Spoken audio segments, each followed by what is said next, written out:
Hello. You might remember on this channel a while ago we did a video on um, personal philosophies. And then we did a follow-up video on piracy as kind of an example of a personal philosophy. And at the time I said something like, oh yeah, I've got a lot of ideas for other videos kind of in this mode. I really want to talk about a lot of these things, so look forward to more videos. And then of course, no videos ever happened. Until now. I thought about it a lot though in that time, and I came up with a couple topics that I want to talk about, and I thought I would start with this one, smallness, as something really fundamental to a lot of the other topics I want to talk about. And if we kind of take my definition that I used in the personal philosophy introduction video, which is that personal philosophy is knowledge that you love. It's things that bring you comfort and kind of allow you to make sense of the world. Um, I feel like this one, more than any other thing we'll cover, gives me comfort to kind of go through the thought process that I'm going to try to impart onto you. Really gives me, I think, a good sense of calm perspective and allows me to face a lot of things that I think otherwise might be insurmountable. So, what am I talking about? Smallness. What is this concept of smallness? It really is a question of perspective that I think rationally we know that everything we deal with is really, really tiny in comparison to the scope of everything going on. But it's hard to really feel that on an emotional level. So I kind of came up with like an exercise to go through in your mind to try to keep in mind that the universe does not revolve around you, um, but that you do have a place in the universe, and it is a very small place. Okay, so this circle is you. This circle represents you. All right, and it contains everything that you would associate with your identity and yourself. So that includes all of your memories, all of your opinions and your preferences, all of the skills that you have, kind of like pathways of thought, your vocabulary, things that you associate with your appearance, all of your relationships, many, many, many, many things. So this is already a huge, huge circle. And any given opinion that you can think of, anything that falls under this list, like the fact that you like strawberry flavored things more than chocolate flavored things, is just a tiny little speck on it. Like this is already much bigger than it actually would be as a percentage of yourself. And even much more important things than your flavor preferences, like your feelings of environmentalism or everything you remember or feel towards your grandma or all of your anime opinions are still tiny, tiny bits of the massive plurality that is yourself. So you can see, yeah, like your strawberry over chocolate is nothing compared to all of your anime opinions combined, but even this, pretty small compared to you. Okay, so now let's zoom out a bit. The next circle, which is of course way, way bigger, is things you know. So this is everything that you know but isn't actually part of you. So this includes like the names of the anime characters, every anime character that you know the name of. That's nothing to do with you yourself. That's just some objective knowledge about the world that you have. It's just a blip compared to everything else. You can't really see the self in either. I'd say your knowledge of anime characters is still a blip even compared to yourself, but it's definitely a very, very tiny blip in the everything you know. Like all the rap lyrics you know, just a blip in the pool of things you know in general. Where stuff is, all of your memories of locations. So this is all the objective knowledge that you contain. It's huge. It's ginormous. You could never actually reckon already in yourself with all of the knowledge that you contain about things that aren't yourself. I don't even know where to start listing off facts that I know. um, and this amount, it grows hugely every single day. You're learning new things about the world. Even if you're not consciously processing them as novel information. You pick up just awareness of things changing around you, and this thing just balloons and balloons and balloons. But again, we're gonna zoom out. So the next thing dwarfs this.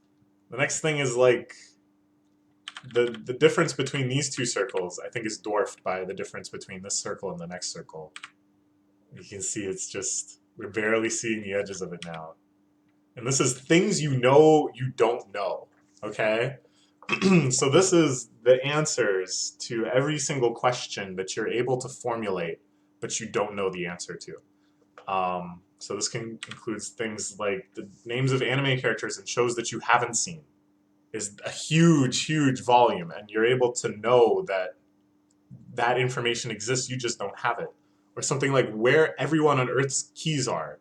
You know, all 7.3 billion of us, well, not everyone has keys, but of the billions and billions of people that have keys, all of their keys are in some location.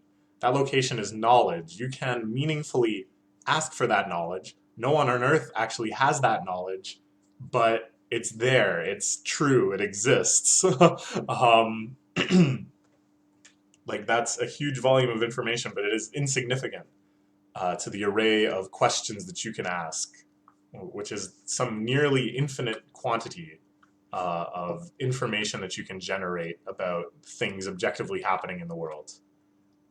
For example, the third most popular menu item at the second most popular restaurant in the fifth largest city in the Philippines. There is information about that. There is a fact that contains that information that you just don't have. Maybe no one has ever thought of this before, and this information doesn't exist anywhere yet, but it's there on Earth. It exists. So we zoom out again, and you probably know which is coming after this. Out and out. And that's things you don't even know that you don't know. And these are the answers to questions that we can't even formulate a question about. And I don't know what's in this circle. Oops, I forgot. I was going to do a slide where it was just question marks pointing to a blotch on this circle. I skipped that step. But yeah, there's probably a whole ton of things out there. And I only say probably because I couldn't say for sure. Like, I don't know what information is contained in the sphere, but I know that it's huge. I know for sure that the number of questions that I can't ask dwarfs the number of questions that I can ask. And, as I briefly spoiled there, you can also think of this as equivalent to the Earth's self. So we do know things about space, but we kind of know it from the perspective of Earth. And everything we kind of take for granted as knowledge is just facts about humans or other life forms on Earth. And everything is oriented such that you can make like a similar list to what we made about ourselves for the Earth's self. And then from here, I feel like this is almost unnecessary. I think everybody knows this stuff, but it's a good effect that if you're able to kind of follow along up until this point, and you can imagine this zooming out and how completely teeny tiny you must be, then if you can kind of get that feeling, then I feel like really trying to conceptualize the next few slides can boost that feeling into super overdrive, which is where we want it. We want it in sport, that feeling. We want to be able to actually make that an actionable feeling, or in many cases, a unactionable feeling. Okay. Next is Earth as seen from Mars. This is not the pale blue dot famous picture, but I think it gets it across pretty well. It's just a dot. It looks a little pale blue, but I think that's more just the contrast, but whatever. This is Earth as seen by Mars, which is our nearest planetary neighbor. And then the entire solar system. I was trying to come up with a better slide to transition between these two. This is a rendering of the Milky Way. Obviously, we don't actually have cameras to take a picture of our galaxy from this perspective. But that all we really care about is the scale. The sun is not even distinct among the clouds of stars that form the Milky Way. And our entire solar system, of course, not really significantly larger than the sun. Um, then this is a picture of Earth's perspective showing the portion of space that the Hubble Deep Field was taken. So basically they had the Hubble telescope point and focus at one little minuscule patch of the sky. Like here's the Big Dipper, which I'm sure all of us in this hemisphere have seen. Um, and you can kind of imagine how big this piece is of the entire sky. So they stared at it and they were trying to pick up like really, really low light objects, trying to see what was way, way, way, way, way, way out there. And what they saw was this. So this entire image is roughly that portion of the sky.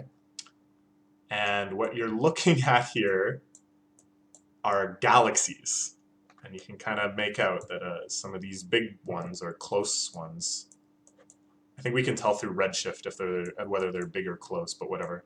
You can tell they're galaxies, and all of these little specks and dots and stuff are also galaxies. And each and every one of those galaxies is at least comparable to this. So yeah, the universe is really, really, really, really, really, really, really big. That's all I'm trying to get across. And so the point of all of this, if you're able to kind of get yourself in this space and you can really imagine the Hubble Deep Field and all of these being galaxies, then all I'm saying is if you're in a situation where you have to get chocolate ice cream instead of strawberry ice cream and you start feeling upset, just think. It's not that big a deal. It's a pretty small issue. I don't know. I feel like I'm pretty good at kind of taking things as they come, not getting upset, not getting frustrated about things outside of my control. And I think it's because of this sort of perspective. I think this is a very valuable thing to be able to internalize. Like, it's true, right? Like, you should want to kind of act in accordance of this because it is true that this is the scale we're operating on. Right? I don't know. This is just kind of the way I've been thinking about things for about as long as I can remember. If not in this exact thought exercise, then just this general attitude of, you know, things are so much bigger than me. Things are so much bigger than me. So why would I get all worked up? Like, why would I lose my temper or get really upset? Or it's all very small. It's all just, and you can do a similar one if you wanted chronologically, taking a look at the space of time that you occupy, and then the space of time that you know about, and then the space of time that you can ask questions about, and then the space of time that contains knowledge that you don't know about the Earth, and then the Earth and the chronological scale of the universe. It's the same perspective, pretty much. So yeah, it's like, do you kind of get it? I don't know. The substantive step of actually acting on this or allowing this to influence how you're feeling and how your decision making are, I don't think I'm actually going to be able to express. I think that's something you just kind of warp to the other side of. But it's something to think about, I guess, is all I can say. I